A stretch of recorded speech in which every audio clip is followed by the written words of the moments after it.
श्री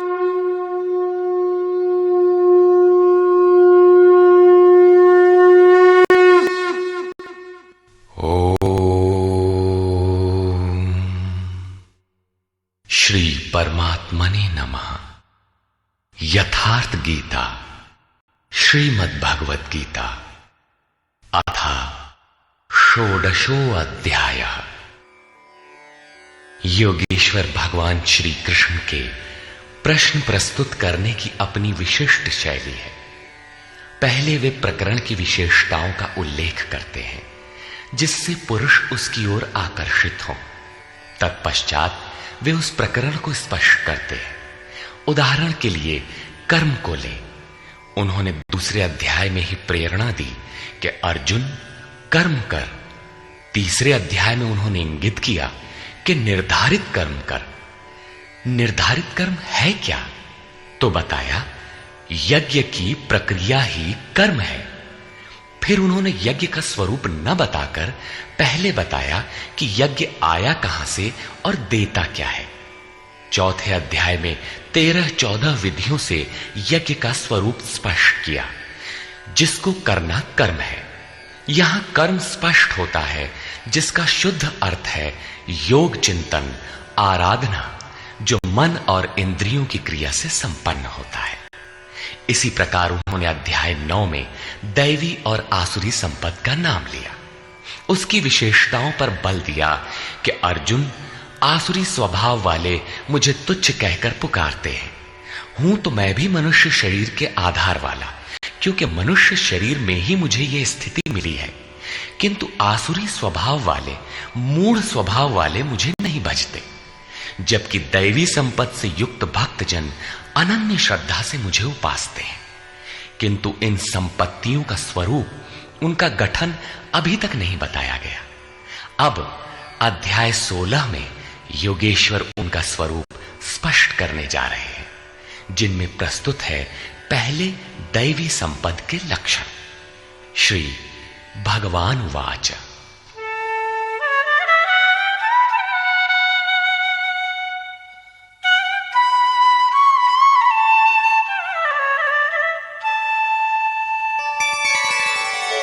अभयं सत्त्व संशुद्धिर् ज्ञानयोग व्यवस्थितिः दानं दमश्च यज्ञश्च स्वाध्यायस्तप आर्जवम्।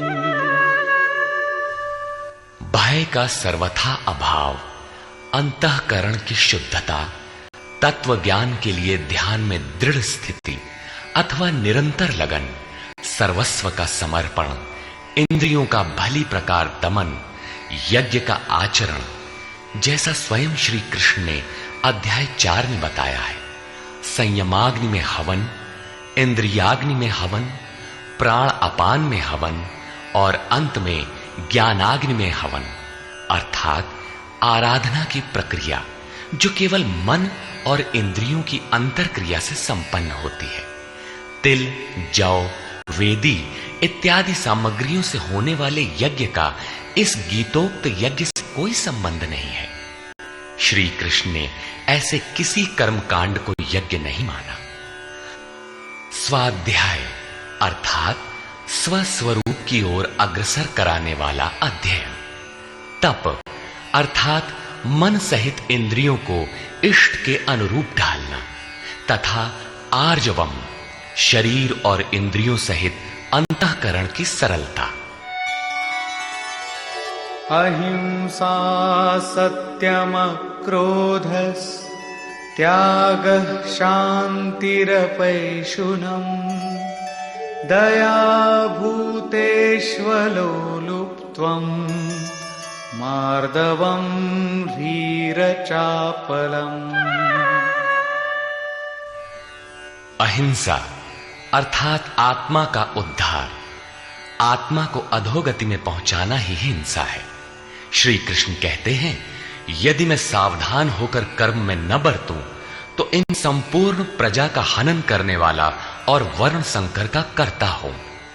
आत्मा का शुद्ध वर्ण है परमात्मा। उसका प्रकृति में भटकना वर्ण संकर है, आत्मा की हिंसा है और आत्मा का उद्धार ही अहिंसा है। सत्य, सत्य का अर्थ यथार्थ और प्रिय भाषण नहीं है। आप कहते हैं ये वस्त्र हमारा है, तो क्या आप सच बोलते हैं? इससे बड़ा झूठ और क्या होगा? जब शरीर आपका नहीं है, नश्वर है, तो इसे ढांकने का वस्त्र कब आपका है? वस्तुतः सत्य का स्वरूप योगेश्वर ने स्वयं बताया है कि अर्जुन, सत्य वस्तु का तीनों कालों में कभी अभाव नहीं है। ये आत्मा ही सत्य है, यही परम सत्य है। इस सत्य पर दृष्टि रखना, क्रोध का न होना, सर्वस्व का समर्पण, शुभाशुभ कर्म फलों का त्याग, चित्त की चंचलता का सर्वथा अभाव, लक्ष्य के विपरीत निंदित कार्यों को न करना, संपूर्ण प्राणियों में दया भाव, इंद्रियों का विषयों से संयोग होने पर भी उनमें आसक्ति का अभाव, कोमलता, अपने लक्ष्य से विमुख होने में लज्जा, व्यर्थ की चेष्टाओं का अभाव तथा तेजः क्षमा धृतिः शौचम् अद्रोहो नातिमानिता भवन्ति सम्पदं दैवीम् अभिजातस्य भारत। तेज जो एकमात्र ईश्वर में है, उसके तेज से जो कार्य करता है, महात्मा बुद्ध की दृष्टि पड़ते ही अंगुलीमाल के विचार बदल गए। ये उस तेज का ही परिणाम था जिससे कल्याण का सृजन होता है, जो बुद्ध में था। क्षमा, धैर्य, शुद्धि, किसी में शत्रु भाव का न होना, अपने में पूज्यता के भाव का सर्वथा भाव, ये सब तो हे अर्जुन दैवी संपत्ति को प्राप्त पुरुष के लक्षण हैं। इस प्रकार कुल 26 लक्षण बताए, जो सब के सब तो साधना में परिपक्व अवस्था वाले पुरुष में संभव है और आंशिक रूप में आप में भी निश्चित है, तथा आसुरी संपत्ति से आप्लावित मनुष्यों में भी ये गुण है, किंतु प्रसुप्त रहते हैं, तभी तो घोर पापी को भी कल्याण का अधिकार है। अब आसुरी संपद के प्रमुख लक्षण बताते हैं।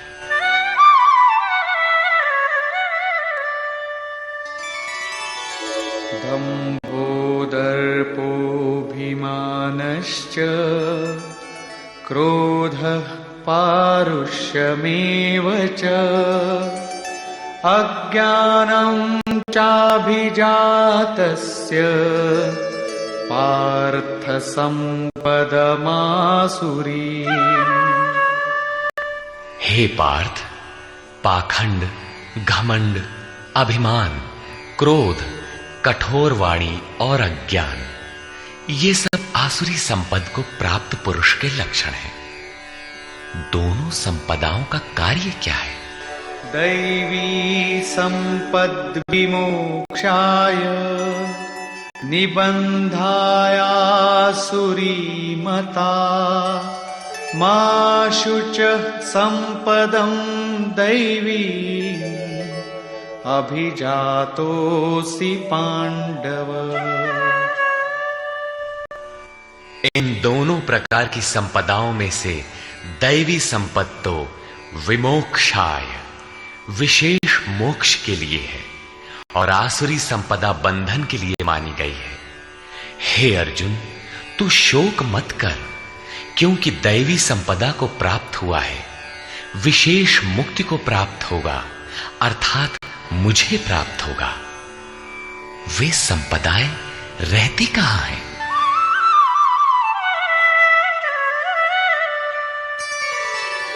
द्वौ भूतसर्गौ लोकेऽस्मिन् दैव आसुर एव च दैवो विस्तरशः प्रोक्त आसुरं पार्थ मे शृणु।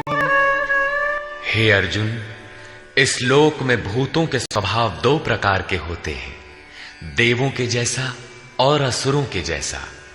जब हृदय में दैवी संपद कार्य रूप ले लेती है तो मनुष्य ही देवता है, और जब आसुरी संपत्ति का बाहुल्य हो तो मनुष्य ही असुर है। सृष्टि में ये दो ही जातियां हैं, वो चाहे अरब में पैदा हुआ हो चाहे ऑस्ट्रेलिया में, कहीं भी पैदा हुआ हो, बशर्ते है इन दो में से ही। अभी तक देवों का स्वभाव ही विस्तार से कहा गया, अब असुरों के स्वभाव को मुझसे विस्तार पूर्वक सुन।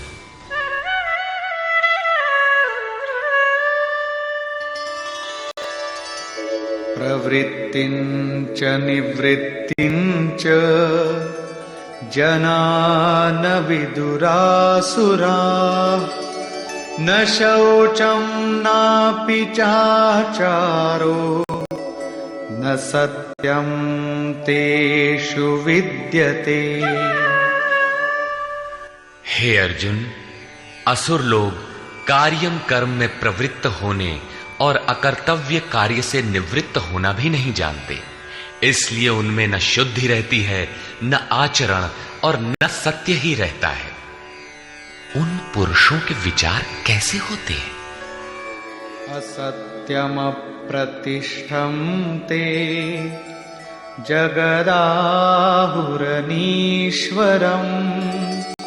अपरस्पर संभूतं किमन्यत् काम हेतुकम्।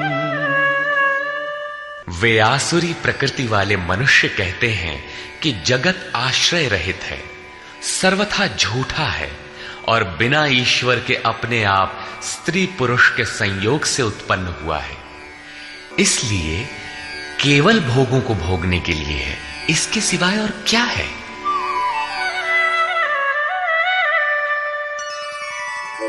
एतां दृष्टिमवष्टभ्य नष्टात्मानोऽल्पबुद्धयः, प्रभवन्त्युग्रकर्माणः क्षयाय जगतो हिताः।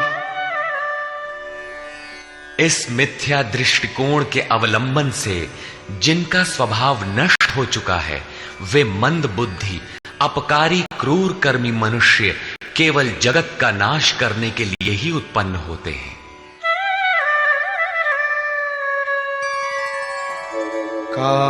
काममाश्रित्य दुष्पूरम् दम्भमानमदान्विताः, मोहाद् गृहीत्वात् सद्ग्राहान् प्रवर्तन्ते शुचिव्रताः। वे मनुष्य दंभमान और मद से युक्त हुए किसी भी प्रकार पूर्ण न होने वाली कामनाओं का आश्रय लेकर अज्ञान से मिथ्या सिद्धांतों को ग्रहण करके अशुभ तथा भ्रष्ट व्रतों से युक्त हुए संसार में बरतते हैं। वे व्रत भी करते हैं किंतु भ्रष्ट हैं।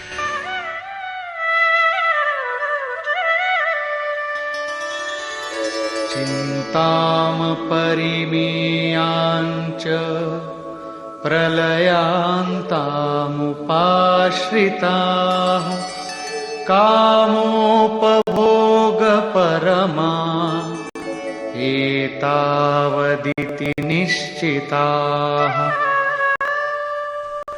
वे अंतिम श्वास तक अनंत चिंताओं को लिए रहते हैं और विषयों को भोगने में तत्पर वे बस इतना ही आनंद है ऐसा मानते हैं।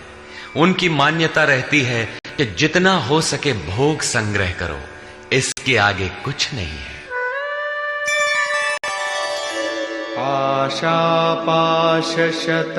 आशापाशशतैर्बद्धाः कामक्रोधपरायणाः, ईहन्ते कामभोगार्थम् अन्यायेनार्थसञ्चयान्। आशा रूपी सैकड़ों फांसियों से एक फांसी से ही लोग मर जाते हैं, यहां सैकड़ों फांसियों से बंधे हुए काम क्रोध के परायण विषय भोगों की पूर्ति के लिए वे अन्याय पूर्वक धनाधिक बहुत से पदार्थों को संग्रह करने की चेष्टा करते हैं। अतः धन के लिए वे रात दिन असामाजिक कदम उठाया करते हैं। आगे कहते हैं, इदमद्य मया लब्धम् इमं प्राप्स्ये मनोरथम् इदमस्तीदमपि मे भविष्यति पुनर्धनम्। वे सोचते हैं कि मैंने आज ये पाया है, इस मनोरथ को प्राप्त करूंगा, मेरे पास इतना धन है और फिर भी इतना हो जाएगा।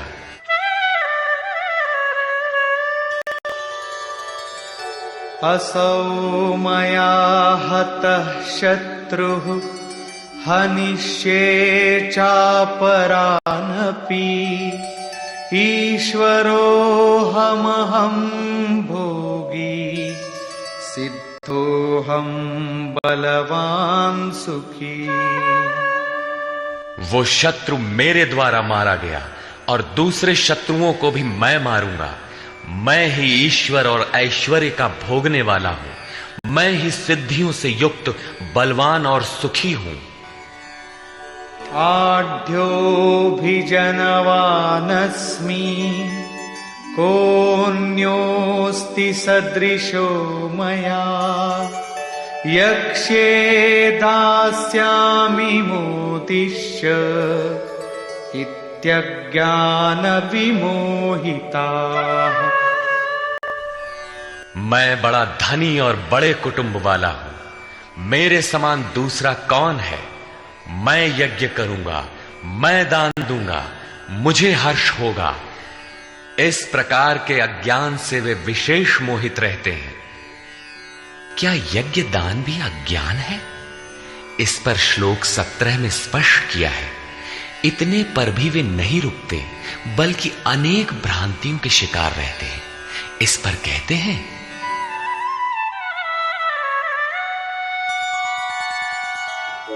अनेक चित्त विभ्रांता मोहजाल समावृताः प्रसक्ताः कामभोगेषु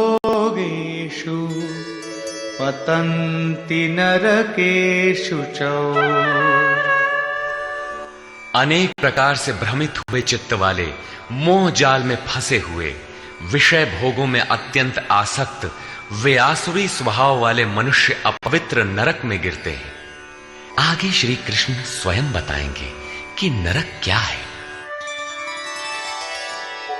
आत्मसंभाविता स्तब्धा धनमानमदान्विता यजन्ते नाम यज्ञैस्ते दम्भेना विधिपूर्वकम्। अपने आप को ही श्रेष्ठ मानने वाले, धन और मान के मद से युक्त होकर वे घमंडी मनुष्य शास्त्र विधि से रहित केवल नाम मात्र के यज्ञों द्वारा पाखंड से यजन करते हैं। क्या वही यज्ञ करते हैं जैसा श्री कृष्ण ने बताया है? नहीं, उस विधि को छोड़कर करते हैं, क्योंकि विधि योगेश्वर ने स्वयं बताया है। अध्याय 4/24, 33 तथा अध्याय 6/10 से 17 तक।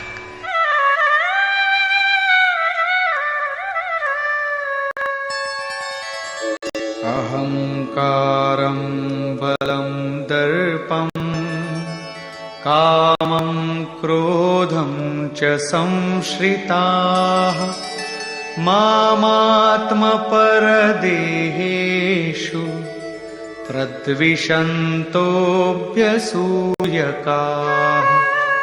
वे दूसरों की निंदा करने वाले, अहंकार, बल, घमंड, कामना और क्रोध के परायण हुए पुरुष अपने और दूसरों के शरीर में स्थित मुझ अंतर्यामी परमात्मा से द्वेष करने वाले हैं। शास्त्र विधि से परमात्मा का सुमिरन एक यज्ञ है। जो इस विधि को त्याग कर नाम मात्र का यज्ञ करते हैं, यज्ञ के नाम पर कुछ न कुछ करते ही रहते हैं। वे अपने और दूसरे के शरीर में स्थित मुझ परमात्मा से द्वेष करने वाले हैं। लोग द्वेष करते ही रहते हैं और बच भी जाते हैं, क्या ये भी बच जाएंगे? इस पर कहते हैं नहीं। तानहं द्विषतः क्रूरान् संसारेषु नराधमान् क्षिपाम्यजस्रमशुभान् आसुरीष्वेव योनिषु। मुझसे द्वेष करने वाले उन पापाचारी क्रूर कर्मी नराधमों को मैं संसार में निरंतर आसुरी योनियों में ही गिराता हूं। जो शास्त्र विधि को त्याग कर यजन करते हैं वे पाप योनि है, वही मनुष्यों में अधम है। इन्हीं को क्रूर कर्मी कहा गया है, अन्य कोई अधम नहीं है। पीछे कहा था ऐसे अधमों को मैं नरक में गिराता हूं, उसी को यहां कहते हैं कि उन्हें अजस्र आसुरी योनियों में गिराता हूं। यही नरक है। साधारण जेल की यातना भयंकर होती है और यहां अनवरत आसुरी योनियों में गिरने का क्रम कितना दुखद है। अतः दैवी संपद के लिए प्रयत्नशील रहना चाहिए। आसुरीं योनिमापन्ना मूढ़ा जन्मनि जन्मनि मामप्राप्यैव कौन्तेय ततो यान्त्यधमां गतिम्। कौन्तेय, मूर्ख मनुष्य जन्म जन्मांतरों तक आसुरी योनि को प्राप्त हुए मुझे न प्राप्त होकर पहले से भी अति नीच गति को प्राप्त होते हैं, जिसका नाम नरक है। अब देखें नरक का उद्गम क्या है। त्रिविधं नरकस्येदं द्वारं नाशनमात्मनः कामः क्रोधस्तथा लोभस्तस्मादेतत्त्रयं त्यजेत्। काम, क्रोध और लोभ ये तीन प्रकार के नरक के मूल द्वार हैं। ये आत्मा का नाश करने वाले, उसे अधोगति में ले जाने वाले हैं।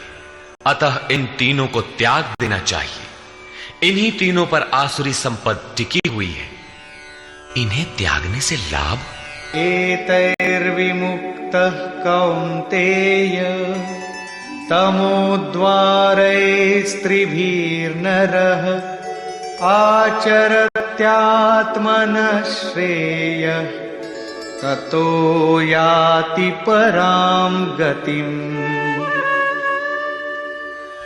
कौन्तेय, नरक के इन तीनों द्वारों से मुक्त हुआ पुरुष अपने परम कल्याण के लिए आचरण कर पाता है, जिससे वो परम गति अर्थात मेरे को प्राप्त होता है।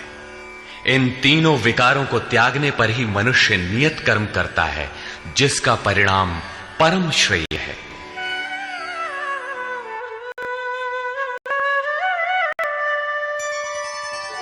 यः शास्त्रविधिमुत्सृज्य वर्तते कामकारतः न स सिद्धिमवाप्नोति न सुखं न परां गतिम्। जो पुरुष उपर्युक्त शास्त्र विधि को त्याग कर अपनी इच्छा से बरतता है, वो न सिद्धि को प्राप्त होता है, न परम गति को और न सुख को ही प्राप्त होता है। अर्थात वो शास्त्र इदम गुह्यतमम शास्त्रम, गीता स्वयं पूर्ण शास्त्र है, जिसे स्वयं श्री कृष्ण ने बताया है। तस्माच्छास्त्रं प्रमाणन्ते कार्याकार्यव्यवस्थितौ ज्ञात्वा शास्त्रविधानोक्तं कर्म कर्तुमिहार्हसि। इसलिए अर्जुन, तेरे लिए इस कर्तव्य और अकर्तव्य की व्यवस्था में कि मैं क्या करूं क्या न करूं, इसकी व्यवस्था में शास्त्र ही एक प्रमाण है। ऐसा जानकर शास्त्र विधि से नियत किए हुए कर्म को ही तुझे करना योग्य है। अध्याय 3 में भी योगेश्वर श्री कृष्ण ने नियतम कुरु कर्म त्वम, नियत कर्म पर बल दिया और बताया कि यज्ञ की प्रक्रिया ही वो नियत कर्म है और वो यज्ञ आराधना की विधि विशेष का चित्रण है जो मन का सर्वथा निरोध करके शाश्वत ब्रह्म में प्रवेश दिलाता है। यहां उन्होंने बताया कि काम, क्रोध और लोभ नरक के 3 प्रमुख द्वार हैं। इन तीनों को त्याग देने पर ही उस कर्म का अर्थात नियत कर्म का आरंभ होता है, जिसे मैंने बार बार कहा, जो परम श्रेय परम कल्याण दिलाने वाला आचरण है। बाहर सांसारिक कार्यों में जो जितना व्यस्त है उतना ही अधिक काम, क्रोध और लोभ उसके पास सजा सजाया मिलता है।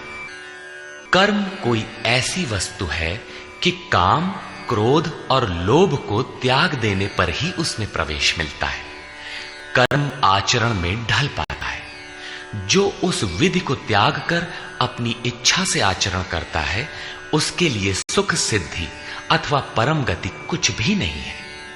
अब कर्तव्य और अकर्तव्य की व्यवस्था में शास्त्र ही एकमात्र प्रमाण है। अतः शास्त्र विधि के ही अनुसार तुझे कर्म करना उचित है और वो शास्त्र है गीता।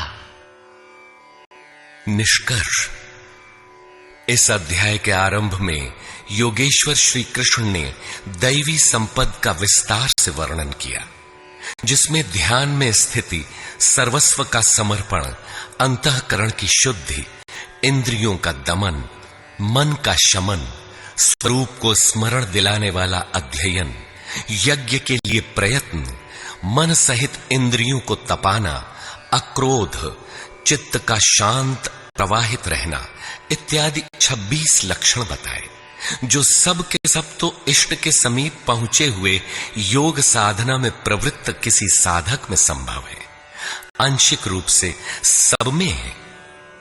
तदनंतर उन्होंने आसुरी संपद में प्रधान 4-6 विकारों का नाम लिया, जैसे अभिमान, दंभ, कठोरता, अज्ञान इत्यादि, और अंत में निर्णय दिया कि अर्जुन, दैवी संपत्तो विमोक्षाय, पूर्ण निवृत्ति के लिए है, परम पद की प्राप्ति के लिए है, और आसुरी संपद बंधन और अधोगति के लिए है।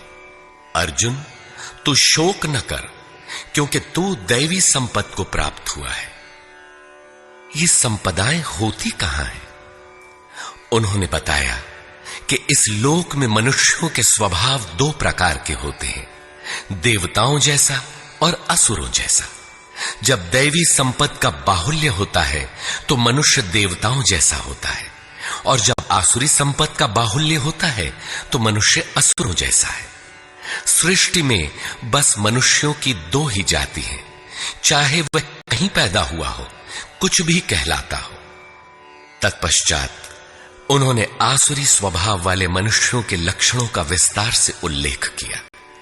आसुरी संपत्ति को प्राप्त पुरुष कर्तव्य कर्म में प्रवृत्त होना नहीं जानता और अकर्तव्य कर्म से निवृत्त होना नहीं जानता। वह कर्म में जब प्रवृत्त ही नहीं हुआ तो न उसमें सत्य होता है, न शुद्धि और न आचरण ही होता है। उसके विचार में जगत आश्रय रहित, बिना ईश्वर के, अपने आप स्त्री पुरुष के संयोग से उत्पन्न हुआ है। अतः केवल भोग भोगने के लिए है, इससे आगे क्या है?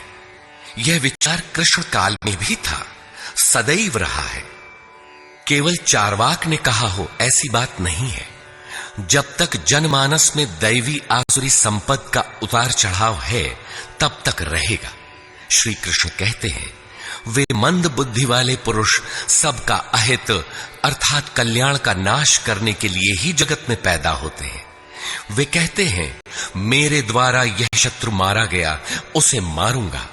इस प्रकार अर्जुन, काम क्रोध के आश्रित वे पुरुष शत्रुओं को नहीं मारते, बल्कि अपने और दूसरों के शरीर में स्थित मुझ परमात्मा से द्वेष करने वाले हैं। तो क्या अर्जुन ने प्रण करके जयद्रथादि को मारा? यदि मारता है तो आसुरी संपद वाला है, उन परमात्मा से द्वेष करने वाला है। जबकि अर्जुन को श्री कृष्ण ने स्पष्ट कहा कि तू दैवी संपद को प्राप्त हुआ है, शोक मत कर। यहां भी स्पष्ट हुआ कि ईश्वर का निवास सबके हृदय देश में है। स्मरण रखना चाहिए कि कोई तुम्हें सतत देख रहा है, अतः सदैव शास्त्र निर्दिष्ट क्रिया का ही आचरण करना चाहिए, अन्यथा दंड प्रस्तुत है। योगेश्वर श्री कृष्ण ने पुनः कहा कि आसुरी स्वभाव वाले क्रूर मनुष्यों को मैं बारंबार नरक में गिराता हूं। नरक का स्वरूप क्या है? तो बताया, बारंबार नीच अधम योनियों में गिरना एक दूसरे का पर्याय है। यही नरक का स्वरूप है। काम, क्रोध और लोभ नरक के 3 मूल द्वार हैं। इन तीनों पर ही आसुरी संपत्ति टिकी हुई है। इन तीनों को त्याग देने पर ही उस कर्म का आरंभ होता है जिसे मैंने बार बार बताया है। सिद्ध है कि कर्म कोई ऐसी वस्तु है जिसका आरंभ काम, क्रोध और लोभ को त्याग देने पर ही होता है। सांसारिक कार्यों में मर्यादित ढंग से सामाजिक व्यवस्थाओं का निर्वाह करने में भी जो जितने व्यस्त हैं, काम, क्रोध और लोभ उनके पास उतने ही अधिक सजे सजाए मिलते हैं। वस्तुतः इन तीनों को त्याग देने पर ही परम में प्रवेश दिलाने वाले निर्धारित कर्म में प्रवेश मिलता है। इसलिए मैं क्या करूं, क्या न करूं, इस कर्तव्य और अकर्तव्य की व्यवस्था में शास्त्र ही प्रमाण है। कौन सा शास्त्र? यही गीता शास्त्र। किमन्ययी शास्त्र विस्तरयी। इसलिए इस शास्त्र द्वारा निर्धारित किए हुए कर्म विशेष अर्थात यज्ञार्थ कर्म को ही तू कर। इस अध्याय में योगेश्वर श्री कृष्ण ने दैवी और आसुरी दोनों संपदाओं का विस्तार से वर्णन किया। उनका स्थान मानव हृदय बताया, उनका फल बताया। अतः ओम तत्सदिति श्रीमद्भगवद गीता सूपनिषत्सु ब्रह्म विद्यायाम योग शास्त्रे श्री कृष्णार्जुन संवादे दैवासुर संपद विभाग योगो नाम षोडशो अध्याय। इस प्रकार स्वामी अड़गड़ानंद कृत श्रीमद् भगवद गीता के भाष्य यथार्थ गीता का 16वां अध्याय पूर्ण होता है। हरि ओम तत्सत।